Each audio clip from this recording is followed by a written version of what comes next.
Good job, guys. Bottle Depot. There you go. There you go. Dollars.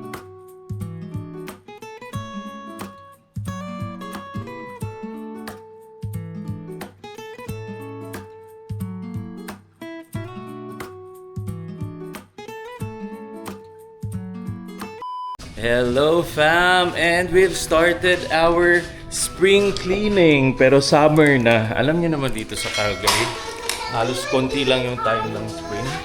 So ngayon naman, magsi-spring cleaning na tayo. So nagpapatulong ako kay Lian and kay Kuya Davon. And also magbebenta na rin tayo ng bottles and cans natin. So sasama ko rin si Kuya Davon. Since medyo kulang nga ang space sa taas fam, and mahihirapan si maming ma-box ng kanyang mga paninda every time na meron kaming kailangang isend sa Pilipinas na balikbayan box. So we've decided to try to clean the garage and then gagawin namin siyang storage, or ito yung workplace ni Mami pag magbabalot na ng mga items niya for her Donna Canada finds. And then we'll see then kung pwede pa namin gamitin yung isang parking. Kasi syempre pag winter kasi pa, mahirap din na lahat ng sasakyan nasa labas. So we'll see kung anong i-clean up natin for today. Pero for sure, sasamahan nyo kami sa paglilinis ng aming garahe.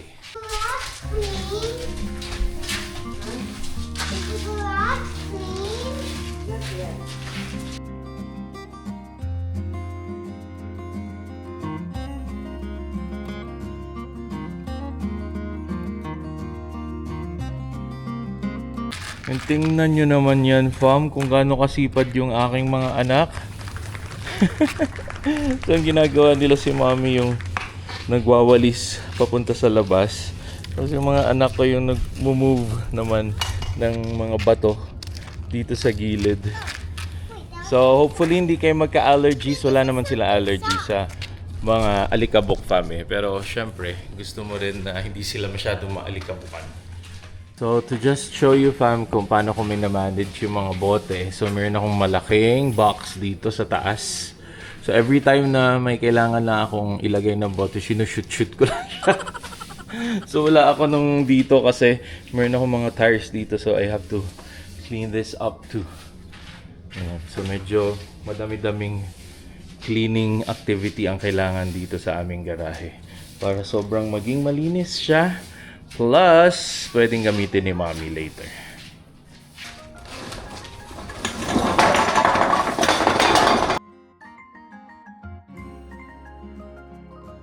Tama nila. Yung bote, hindi mo. Okay.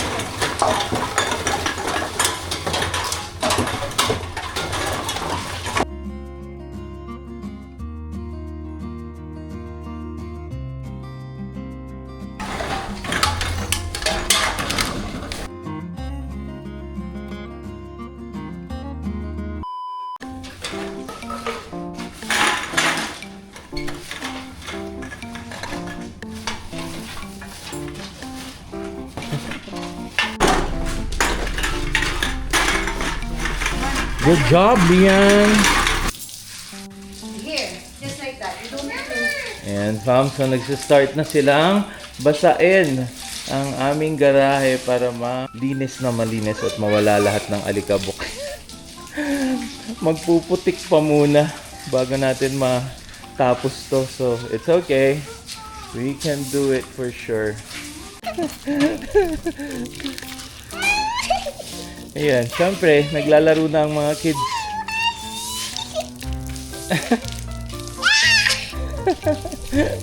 It's okay. Alright, go, go, go, go. Because it's hot anyway, Lian. They're still not done. Siyempre, naglalaro si Kuya. Are you having fun, Kuya? Yes? You say yes!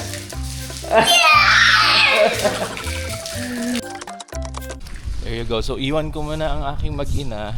At ako naman ay magbebenta ng bote.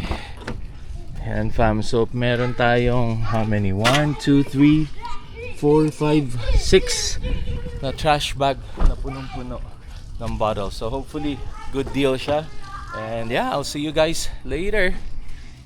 Look at that fam, punong-puno. 1, 2, 3, 4, 5, 6, and 7.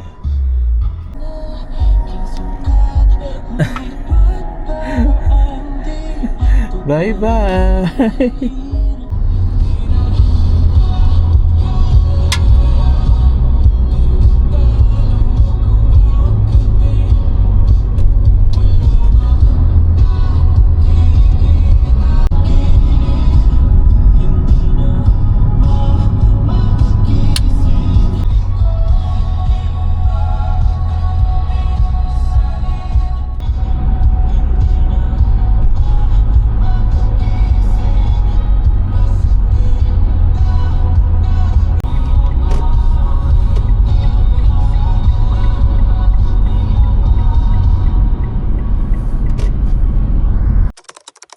Alright fam, nandito na tayo.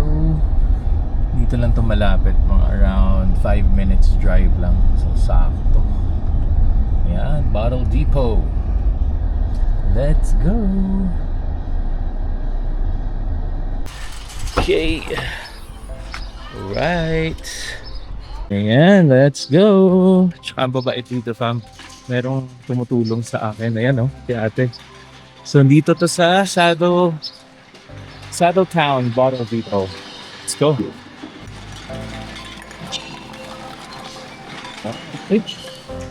Let's go.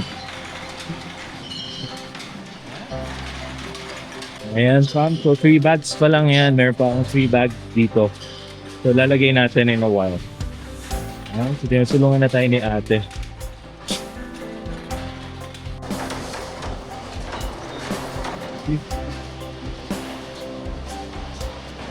Here we go. Yun yung lang natin. 5.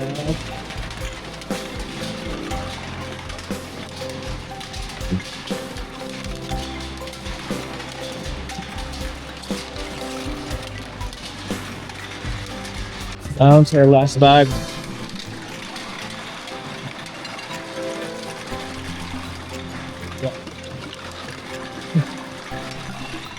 Ayan, sort out na. Patapos na.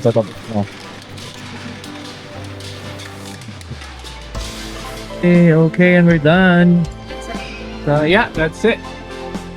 $20. Welcome. $20. Thank you. Ayan, $70. Nice. And then ang process, pag may ticket na kayo from, you just scan lang siya dito. Naka-spin na to, parang ATM. Yan. Pag na-scan, lalabas na dito. And dispensing cash na agad. There you go. Wow! The pointer here. 70. Oh. So there you go fam, total of $70 ang nakuha natin. So parang na-decide ko ngayon lang na lahat ng mga bottle na benta namin ay iipunin ko. Kasi gustong gusto kasi ni Kuya Davon na bumili ng PlayStation. So lahat ng bottles iipunin ko for the PlayStation. So siguro mga 2 years lang to fam, meron tayong $500 nito.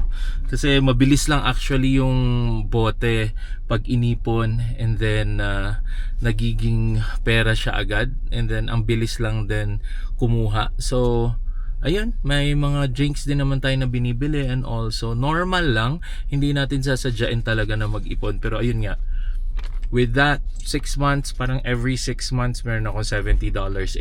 Wow. So ang next na benta naman nito ay before mag winter, another $70 or $80 again. So meron ka ng close to $200, di ba? Parang 2.5 years pwedeng bumili ng PlayStation. So there you go. At uwi na tayo. Tulungan naman natin si maming maglinis ng garahe kasi kailangan niya yung space for the Donna Canada Finds. So, let's see and see you later. Talaga nga naman! Wow! The garage is so clean! And look at that, huh? Ginawa nila swimming pool! Who's having fun?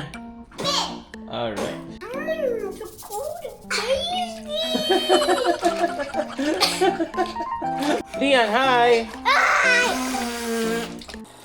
Tapos na mag-swimming ang mga bata, nilamig na. Kahit alam natin summer, pero nilamig na daw sila. So, binihisan ko na. And nagluluto naman tayo ngayon ng sopas. Parang ano na to, merienda dinner. So, sopas na ni-request nila. And syempre, pinag-start ko na silang mag-screen time muna kasi para makapahinga din. Yun, napagod ng mga bata.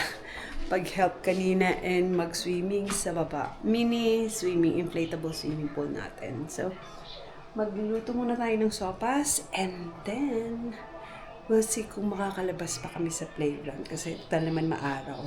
Pero, tingnan natin.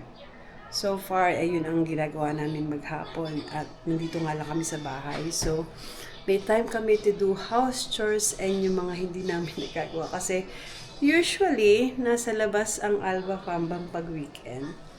So sabi ko na lang kay Daddy, and sabi din naman ni Daddy, wag na muna tayong umalis, lumabas, just finish our house chores na matagal na namin gusto nga gawin. Linisin din yung garahe.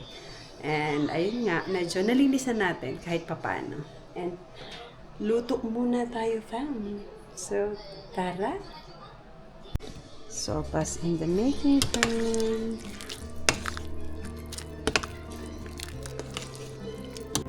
Who's eating their favorite? What is that, Lian? Splash. What is it? Splash, splash. So? So, What is it? so, Noodle. na. What is it, Kuya? Robot. Sopas. Ah!